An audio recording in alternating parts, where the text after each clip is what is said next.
जान नया साल में धोखा दिया है। जान नया साल में धोखा दिया है, धोखा दिया है।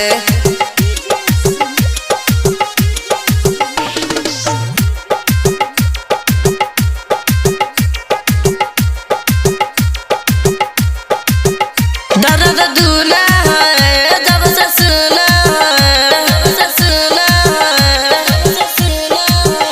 दर्द दूना है जब से सुना है।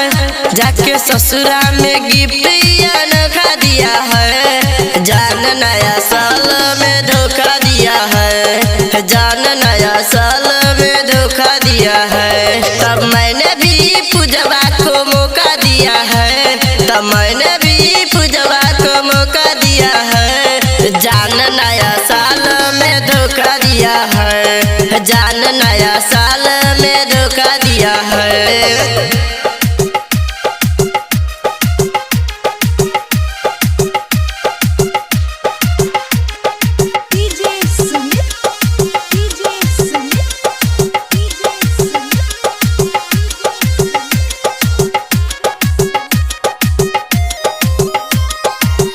वो तो देखने में भोली है, मैं समझती कि लाली है।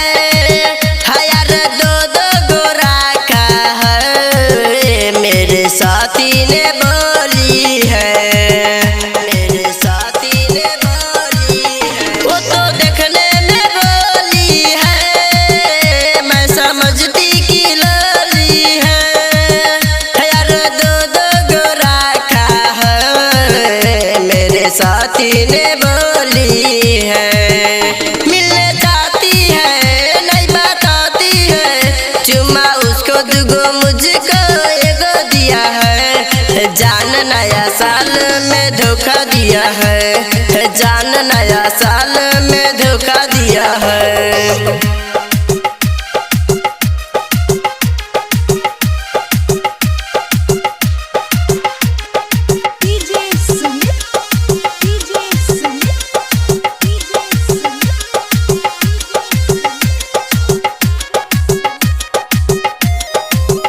मैं भी खेला दिखाऊंगी, नया माल पटाऊंगी।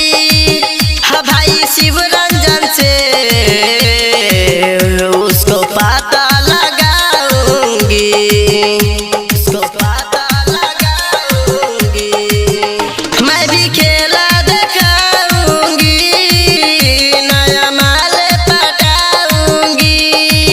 हाँ राजू जी के मनीषा से उसको पता लगाऊंगी। पूरा हल्ला है पता चला है, धीरजन दीवाना को उसने धोखा दिया है। जान नया साल में धोखा दिया है, जान नया साल में धोखा दिया है। तब मैंने भी पूजवा को मौका दिया है, तब मैंने भी पूजवा को मौका दिया है। जान नया साल में धोखा दिया है, जान नया साल में धोखा दिया है।